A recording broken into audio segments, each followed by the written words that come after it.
So guys, good afternoon. Ayan, may papakita ko sa inyo. Kasi kagagaling namin lang sa school, kinuha yung mga anak ko.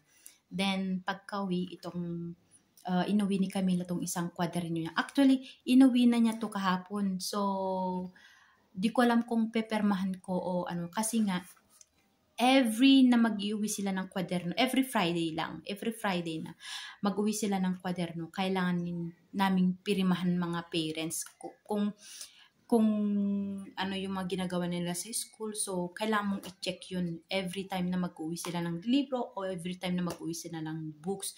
Kailangan mo yung permahan. Kung hindi mo yun napirmahan, ibig sabihin, hindi mo siya ginaguide o chine-check yung mga ginagawa niya sa school. Kumbaga, pinapabayaan mo siya. Ganon dito. Ganon sila ka-stricto dito. So, ayan nga. Pinakita ko dito. Ito ang subject nila. Anong subject to? So, subject nila is istorya. So, istoryang, kumbaga sa atin, history. Tama ba? So, ayan. History o ano? Parang istorya, yun na lang kasi. So, ayan. Ang subject nila kasi is, meron na silang subject na geography, science, mathematics, and religion. Yun. Then, meron pa dito yung, ano yung nakita ko kanina? Itong edukasyon at civica. Kumbaga sa atin, education, civic, edukasyon, civic. Kaloka, no? So, ayan. Yung mga drawing niya, ito siya. Ito yung drawing niya ng first day of school niya. Ayan. So, ayan siya.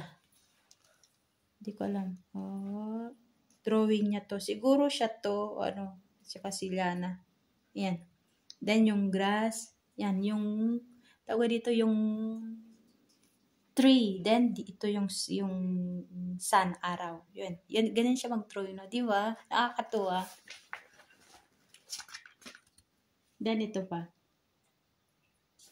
So, ayan. So, ano siya ng, ayan. Happy face. Ayan. Nakakuha siya ng happy face. Then, patatati sa kabila. So, ito pa. Ayan. Yan yung mga drawing niya. O, di ba? Nakakaloka. Ang ganda. Nakakatawa, no? Kasi kung mag-back ka nung elementary ka, kung paano ka mag-drawing, naalala ko lang paano ako mag-drawing noon. Yung kung mag-drawing ka ng tao, isang bilog lang, tapos ganun, pag ganun. Yung parang stick ng lahat yung katawan. So, naalala ko lang. So, ito, yung mga drawing ni Camila, ang kikit lang. So, ayan. Ayan, nakakatawa. Tapos, ayan. Ito pala.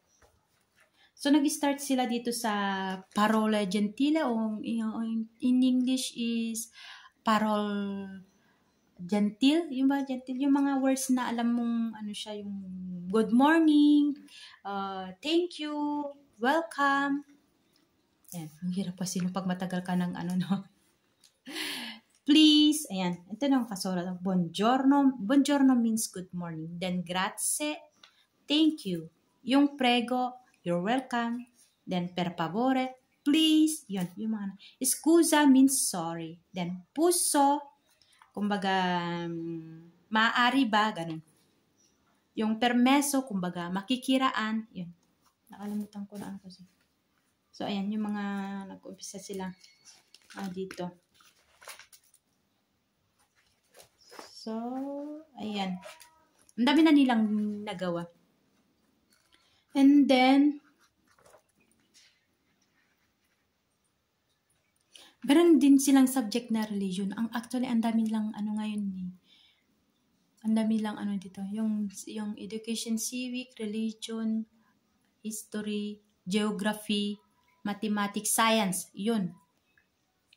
Kahit kailan na meron na din silang subject na ano, tignan yung mga kinder pa lang sila pero nag-start na silang may subject na religion.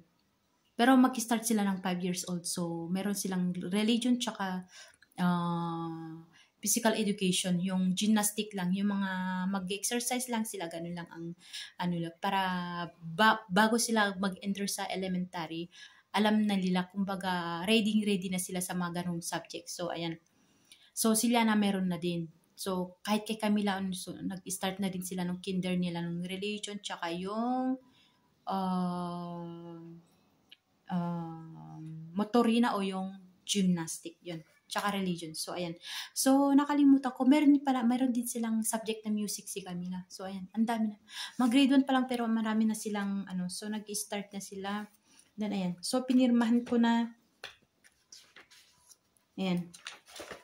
Kita nyo dito yung pirma ko dito. Ayan. May pirma ako dyan. Ayan. So, kailangan mo talagang pirmahan yung mga books nila, books or mga kwaderno. So, kailangan mo yun. Pag, in case na hindi mo yun pinirmahan o meaning, ang isipin ng mga teacher meaning, hindi mo ginaguide, hindi mo tinuturuan, hindi mo chinecheck yung mga books nila, hindi mo rin tinitignan kung anong ginagawa nila sa school, yung mga trabaho na sa school, ganun dito. Kailangan mo i-check yun para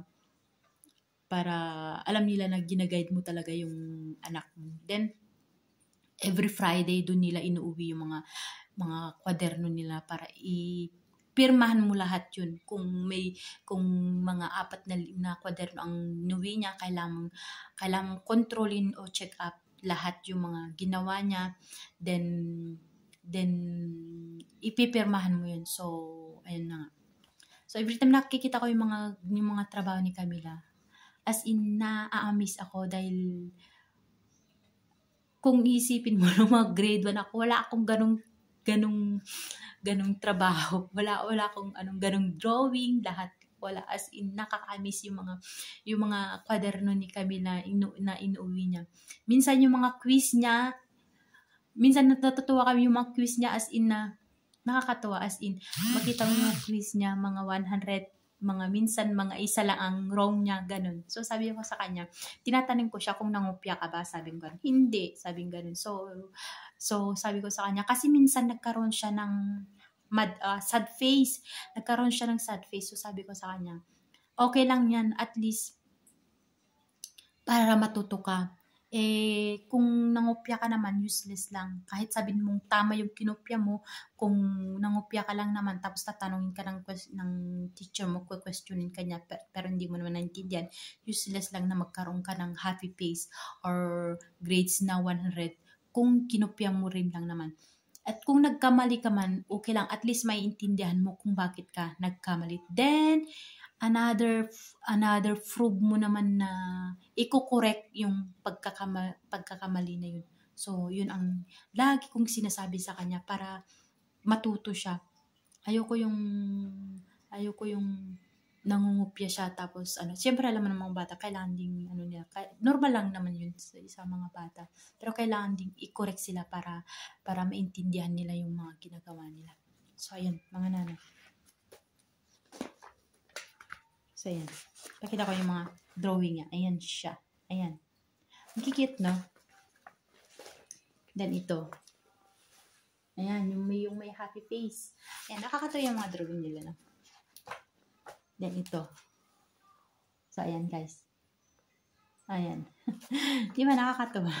So, ayan lang, guys. So, thank you so much sa panonood ng vlog ko dahil kailangan ko nang magluto ng pang-dinner namin. Yan. So, thank you so much sa mga nanonood sa vlog ko. See you again sa next vlog ko, guys. Thank you so much!